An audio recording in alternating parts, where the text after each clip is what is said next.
কে? আল কোরআন। আর এই কোরআনই এই রমজান মাসে আল্লাহর পক্ষ থেকে প্রেরিত হয়েছে। একজন মানুষের জীবনে প্রথম ফরজ আল্লাহর পক্ষ থেকে। আল্লাহ বলেন, ইকরা বিসমি রাব্বিকাল্লাযী খালাক, খালাকাল ইনসানা মিন আলাক, ইকরা ওয়া রাব্বুকাল আকরাম আল্লাযী আল্লামা বিল কলম। সম্মানিত ইমানদার মুসলমান ভাইরা, এই কোরআন পড়ার জন্য আল্লাহর পক্ষ থেকে প্রথম আদেশ। কিন্তু দুর্ভাগ্য হলো আমরা কোরআন যেভাবে পড়া দরকার সেভাবে পড়ি না। কোরআন বুঝার জন্য কোরআন পড়া দরকার, আর আমরা কোরআন বুঝার জন্য পড়ি না। কোরআন পড়া দরকার আমলের জন্য, কোরআন অনুযায়ী জীবনযাপন করার জন্য, সত্য এবং মিথ্যার পার্থক্য তৈরি করার জন্য। কিন্তু কোরআন আমরা এজন্য পড়ি না। কোরআন পড়ি শুধু সওয়াবের আশায়, ঠিক সওয়াব পাই। কিন্তু সত্যিকার অর্থে আমার জীবন যে পরিবর্তন হওয়া দরকার, আমি যে পৃথিবীর সেরা মানুষদের কাতারে উন্নীত হতে পারি কোরআনের দ্বারা, সেই সুযোগ থেকে আমরা বঞ্চিত হচ্ছি। এ কোরআন একজন মানুষকে, এই কোরআন অনুযায়ী যদি একজন ব্যক্তি জীবন যাপন করে, তাহলে সেই ব্যক্তি পৃথিবীর সেরা মানুষদের মধ্যে একজন হতে পারবে। কোরআন অনুযায়ী যদি একটি পরিবারের সদস্যগণ জীবন যাপন করে, তাহলে সেই পরিবারটি পৃথিবীর সেরা পরিবারদের মধ্যে একটি হতে পারে। কোরআন অনুযায়ী যদি জীবন যাপন করে কোনো সমাজ পরিচালিত হয়, তাহলে সেই সমাজটি পৃথিবীর সেরা একটি সমাজ হতে পারে। কোরআন অনুযায়ী যদি কোনো রাষ্ট্র পরিচালিত হয়, সেই রাষ্ট্রটি পৃথিবীর সেরা একটি রাষ্ট্র পরিণত হতে পারে। এটার উদাহরণ আমাদের প্রিয় রাসূল মুহাম্মদ সাল্লাল্লাহু আলাইহি ওয়াসাল্লাম নিজে প্রমাণ করে গেছেন, ঠিক কিনা? আমাদের প্রিয় রাসূল সাল্লাল্লাহু আলাইহি ওয়াসাল্লাম তিনি কি মানুষের ইচ্ছা অনুযায়ী কোরআন রাষ্ট্র পরিচালনা করেছেন, নাকি কোরআন অনুযায়ী রাষ্ট্র পরিচালনা করেছেন? কোরআন অনুযায়ী রাষ্ট্র পরিচালনা করেছেন। আমাদের প্রিয় রাসূল সাল্লাল্লাহু আলাইহি ওয়াসাল্লাম মানুষকে দাওয়াত দিয়েছিলেন। সেই দাওয়াতটা ছিল কি? লা ইলাহা ইল্লাল্লাহ, আল্লাহ ছাড়া আর কোনো মাবুদ নাই। মাবুদ কি? যার ইবাদত করা হয়। আমরা কার ইবাদত করি? আল্লাহর ইবাদত করি। আমরা কারা?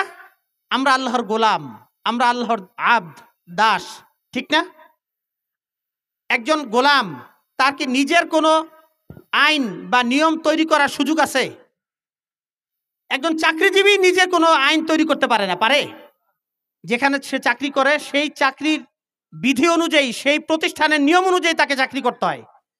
চাকরি করতে গিয়ে সে যদি নিজেই মালিকের পরিবর্তে নিজেই নিয়ম তৈরি করে, তাহলে সে ওখানে চাকরি করতে পারবে? সে সফল হতে পারবে? সে ব্যর্থ হবে, ঠিক না? আমরা আল্লাহর গোলাম। আমরা যদি এই পৃথিবীতে আমাদের নিয়ম অনুযায়ী পৃথিবী, রাষ্ট্র, সমাজ চালাইতে চাই, তাহলে কি আমরা সফল হতে পারবো?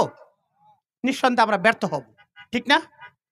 এই যে মাইক কথা বলছি, এই মাইকটা যারা তৈরি করেছে, তাদের নিয়মের বাইরে যদি মাইক চালাইতে চাই, এই মাইক কি সফল হবে? এই মাইক ব্যবহার করতে পারবো? এই মোবাইল যে তৈরি করেছে, তার দেখানো পদ্ধতি, তার নিয়ম অনুযায়ী যদি আমরা মোবাইল না চালাই, তাহলে কি মোবাইল ব্যবহার করতে পারবো? এই মোবাইল যে উদ্দেশ্যে তৈরি হয়েছে সেটা কাজে লাগবে? মানুষের স্রষ্টা আল্লাহ রাব্বুল আলামিন, তিনি মানুষকে যে উদ্দেশ্যে সৃষ্টি করেছেন, তার দেখানো পদ্ধতি ছাড়া মানুষ কি সফল হতে পারবে? আল্লাহ রাব্বুল আলামিন বলছেন, ওয়ামা খালাকতুল জিন্না ওয়াল ইনসা ইল্লা লিয়াবুদুন। আল্লাহ বলছেন, আমি মানুষকে আমার গোলামি করা ছাড়া, আমার ইবাদত করা ছাড়া অন্য কোনো কাজের জন্য সৃষ্টি করি নাই। আমরা কি সত্যিকার অর্থে শুধুমাত্র আল্লাহর গোলামি করি, নাকি আমাদের ইচ্ছা মতো চলি? আমাদের ইচ্ছা মতো চললে কি আল্লাহর গোলাম হওয়ার সুযোগ থাকলো? আমরা কোরআনের বিধান অনুযায়ী না চলে নিজের ইচ্ছা মতো কিছু আর কোরআনের অনুযায়ী কিছু, তাহলে কি আল্লাহর গোলাম হতে পারবো? তাহলে আমরা কি করলাম? দ্বিমুখী আচরণ করলাম। দ্বিমুখী আচরণ যারা করে তারা কি কখনো সফল হয়? তাদেরকে মুনাফিক বলে না আমাদের সমাজের লোকজন?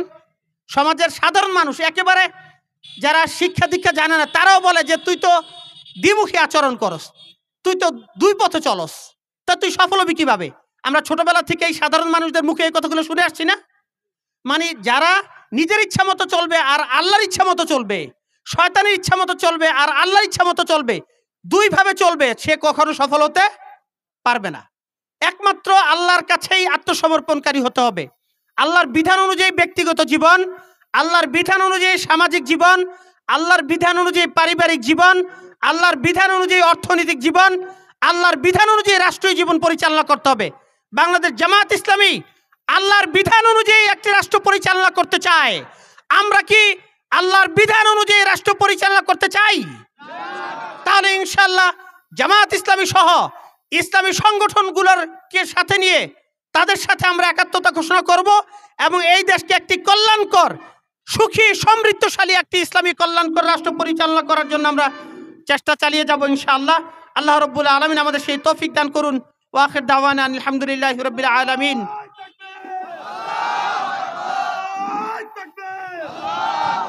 খেলাফত, খেলাফত, ইসলামী খেলাফত।